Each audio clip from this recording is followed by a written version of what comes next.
Goeiedag en baie welkom by Woordspieël.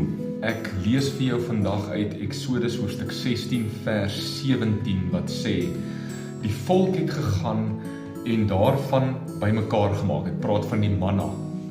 Party meer, party minder. Toe hulle dit afmeet, was dit presies reg. Die wat baie opgetel het, het niks oorgehou nie. Die wat min opgetel het, het nie te min gehad nie.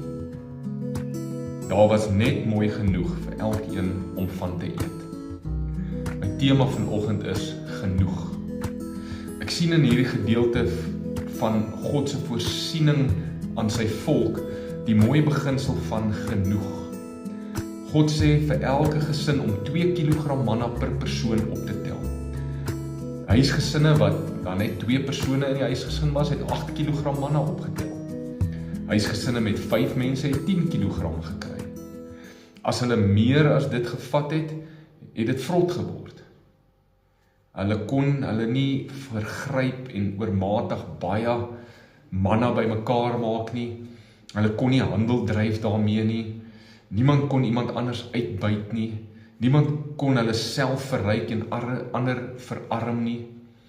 Daar was genoeg vir almal, eintlik meer as genoeg, en God het genoeg voorsien vir elke een, wat een nie te veel het, ander nie te min het nie. Ons lees dat dit wat elke dag oorgebly het, het dan verdamp, en die volgende dag was alweer nuus, genoeg vir daardie dag. Ons het so ver van hierdie beginsel af weg beweeg, ons as mensdom. Van na die sondeval af het mense hulle self probeer verryk en ander verarm. Dit is hoekom dit selfs vir hierdie mense wat saam met Moses was, 'n uitdaging was, moeilik was om dit reg te kry, om die regte porsie op te tel, en 'n paar van hulle het hulle koppe gestamp en gesien dat hulle kan nie meer optel as wat God vir hulle voorsien nie.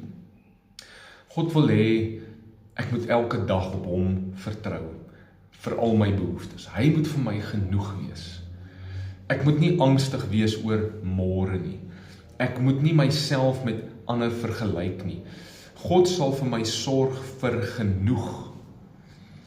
Elke dag genoeg, en dan selfs meer as genoeg, sodat dit vir my moontlik sal wees om ook op die regte tye gereeld te rus, soos wat ons in hierdie gedeelte lees, dat hulle genoeg kon optel vir die Sabbatdag, om dan op die Sabbatdag te rus en nie te gaan optel nie.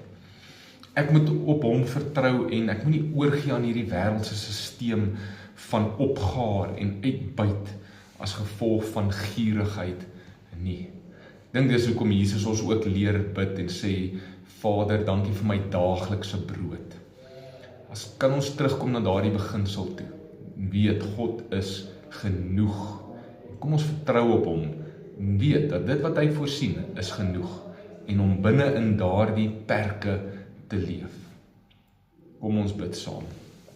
Here, U is genoeg. U is genoeg. Ek vertrou net op U. U is getrou om vir my te voorsien en om vir my genoeg te wees in elke behoefte. Amen. Amen. Mag jy vandag beleef dat die Here vir jou genoeg is. Vertrou op hom en wees vergenoegd. Tot volgende keer.